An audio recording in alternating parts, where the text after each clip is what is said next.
Before we begin, tell us where you're watching from.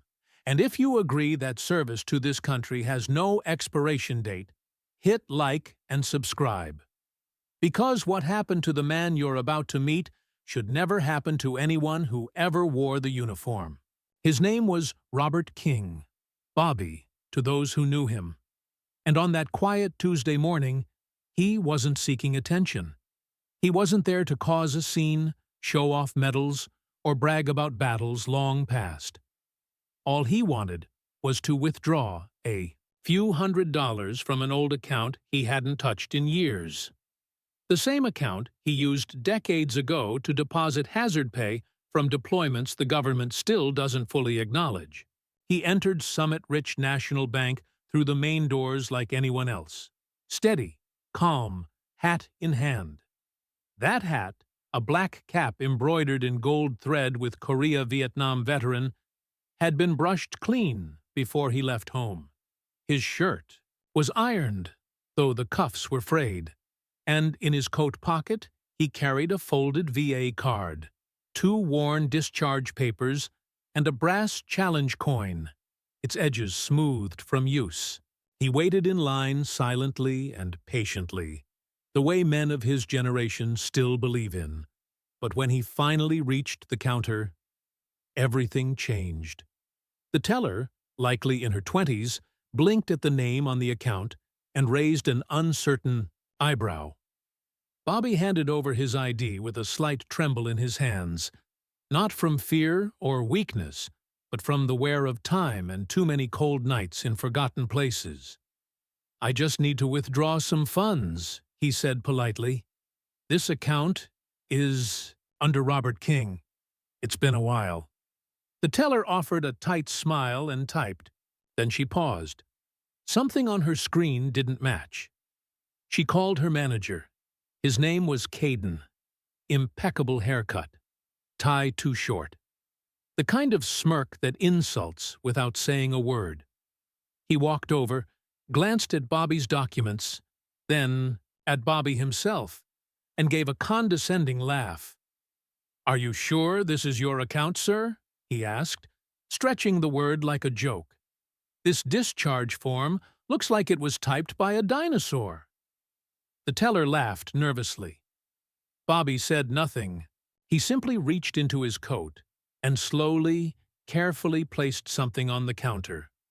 A brass challenge coin etched with thunderbirds and stars, something any real soldier would recognize instantly. Caden didn't even look at it. "Cute trinket," he muttered. "You can buy those online these days." He turned to security. "Looks like we've got another so-called vet trying to game the system. Escort him out." The guard hesitated, long enough for Bobby to hear, and long enough for everyone else in the bank to notice. A few customers snickered behind their phones. 1 or 2 pretended not to hear. Bobby didn't argue, didn't demand. He just picked up the coin, slid it gently back into his coat pocket, nodded once, and walked slowly to a bench by the window. There he sat, upright, hands folded, eyes lost in the distance. The laughter faded. A strange silence crept over the lobby. Not guilt, not yet, but something colder. Doubt. But one person didn't laugh. Her name was Maya Rodriguez, early 30s, former Air Force logistics specialist, now working in defense contracting. She'd seen a coin like that once, when a retired JSOC colonel placed one on a table and every officer in the room had stood. She stepped to the counter, stared at Caden, and said, "You just made a mistake." "Excuse me?" Maya pointed to the bench. "That man isn't a fraud. That coin outranks every paycheck in this building." Caden snorted. "If he's so important, why isn't someone here with him?" Maya didn't respond. She stepped outside and made a call. But someone else had already taken notice. In the back office, a quiet, long-time employee had overheard the name Robert King. He walked to a brass plaque on the wall, there since the bank's opening, dedicated to Summit Rich Command Base and its founders. Among the names was one that hadn't faded. R. Kota Chin, the man who once oversaw the military infrastructure before the land became civilian. The very man now being accused of faking service in the building that stood because of his command. The employee picked up a secure phone and said just 6 words, "Bishop Coin, Summit Rich, he's here." Then he hung up. Bobby sat still. No phone, no outburst, just watching the flag across the street flutter in the wind, waiting, because that's what men like him do. They wait to be needed. They wait even when no one believes them. They wait while the world laughs. But in 30 minutes, that laughter would turn to silence. A few blocks away, a furious general had slammed his phone, donned his dress uniform, and was on his way to make sure that the man they all mocked would never be overlooked again. The next 20 minutes dragged on inside Summit Rich like molasses, thick, slow, and uncomfortable. The teller who had giggled now stared at her screen, faking busy work. Caden paced behind the counter, casting glances at the front doors, visibly agitated. Bobby hadn't moved. He sat exactly where they'd left him, like it was just another government waiting room. Another day, another line, another cold stare. His hands rested on his cane, his shoulders straight, despite a pain he never spoke of. The coin remained in his coat pocket, unseen by those who couldn't recognize what it meant. But the silence around him had changed, from mockery to uncertainty. Maya stood watching from the other side of the lobby, arms crossed, jaw tight. She'd called a retired commander at Fort Breckenridge. All it took was the phrase, "Bishop Coin," and Robert King for his tone to change instantly. "He's there right now?" he asked. "Don't let him leave." She didn't know what would happen next, but her gut told her something big was already in motion. She was right. 2 blocks away, a black SUV pierced through traffic, its lights flashing. Once, enough to signal authority without asking permission. Inside sat Major General Everett Kane, decorated, feared, and known for precision. Regional Operations Commander for 4 military districts, and one of only 5 men alive authorized to carry an active bishop-level clearance. When he heard Robert King's name, he stopped his briefing mid-sentence, rose from his chair, and told his aide 4 words. "Uniform. We're leaving. Now." King wasn't just a name in a file to Kane. He was the reason Kane wore stars on his shoulders. A living ghost. A man long believed retired. The kind of figure people whispered about in legacy briefings. Kane had trained under doctrine King helped write. That King had been publicly insulted, in uniform, in a building literally sitting. On ground, he once commanded, lit a fire in Kane that few had ever seen. Back at the bank, Bobby adjusted his coat sleeve. The soft hum of fluorescent lights buzzed overhead. No one spoke. A customer by the coffee station quietly left without completing his deposit.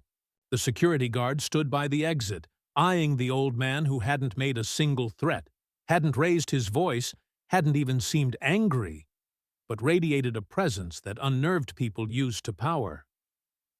Caden muttered from behind the counter, "He's still here?" He turned to a junior employee and scoffed, probably waiting for someone to post him online to get sympathy donations. Vets do that all the time. Maya's jaw clenched. The young teller dropped her gaze. Even she knew it had gone too far. Caden leaned on the counter, smug. Should have called the cops. It's only a matter of time before he causes a scene. And just as the words left his mouth, the bank's glass doors burst open. Not from wind, not from a customer, from command. Boots. Real boots. hit the tile floor with measured precision. Major General Everett Kane entered, full dress uniform, every ribbon polished, every seam razor-sharp. A presence so powerful it filled the entire lobby before he spoke a single word. Behind him, his aide followed with a briefcase. Silent, steady. Every voice stopped. Phones were hung up, coffee cups left half-poured. Caden looked up and froze. His smirk vanished. Kane didn't look at anyone, only at the bench by the window. Bobby King sat there still.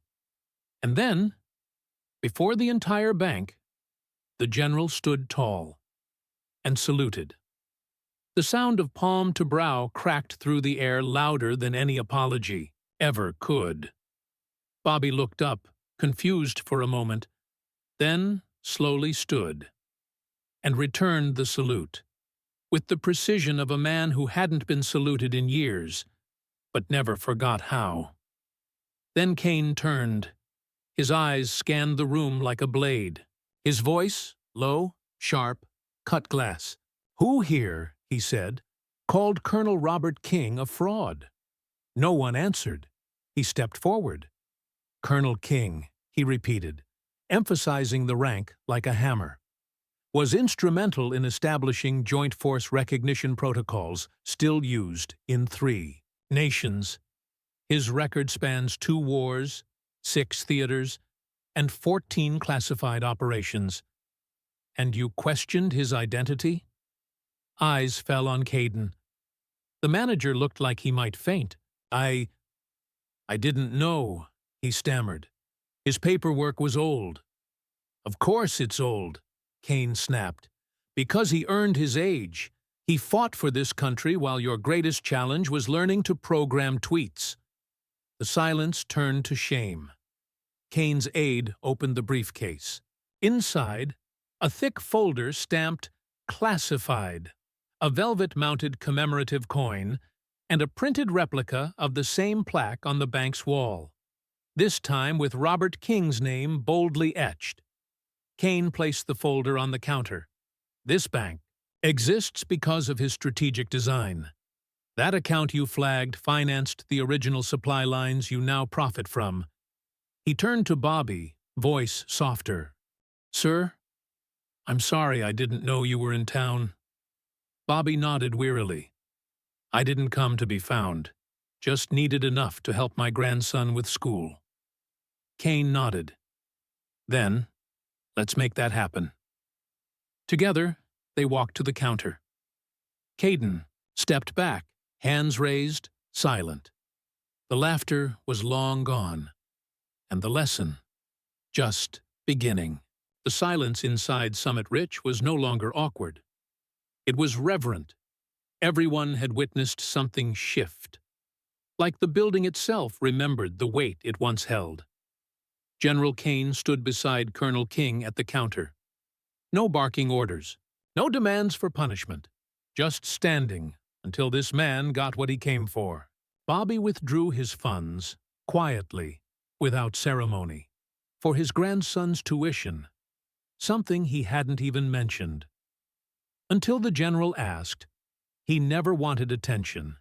He only ever wanted to keep his promise, to those he fought for, and to those he came home to. The teller's hand trembled as she printed the receipt, whispering an apology Bobby didn't acknowledge, not out of spite, but because he didn't need it. He folded the receipt once, slipped it in his pocket. Just another task completed. But as he turned to leave, General Kane gently touched his shoulder. "Colonel, you have 5 minutes." Bobby raised an eyebrow. "For what?" Kane nodded toward the lobby. "For the honor you never asked for." And without a single order, every veteran in the room stood tall and saluted, from a young reservist by the ATM to an old Navy corpsman filling out a deposit slip. Even civilians stood, not because they were told, but because the air itself insisted. This is how you honor a man like that. Bobby froze, not with pride, but disbelief. Then, slowly, he returned the salute. Kane reached into his coat pocket and handed Bobby a small velvet box. "We've kept this for years," he said. "Thought you might want it now." Inside was a clean, polished medal, engraved with just a name, and 3 words, "Service Beyond Record." Bobby stared at it a long while. No tears, no speech, just a slow nod, like closing a door no one else knew was still open. Then he looked at Kane and said quietly, "I didn't come here to be remembered. I came to keep a promise." Kane nodded, "And in doing so, you reminded all of us what service really means." Bobby walked out into the sunlight. No cameras followed, no headlines, but everyone inside stood a little taller, spoke a little softer. Later that week, a new line was added to the plaque at the bank's front entrance. Beneath the original dedication, a second inscription was etched: "Robert J. King, Colonel, U.S. Army. Honor in silence." It didn't name the incident, didn't mention the general, but everyone who worked there knew, because some truths don't need to be shouted to change everything. And now, every time a customer walks through those doors, they see the name of the man who was almost laughed out of the building, the man who said nothing until an angry general walked in.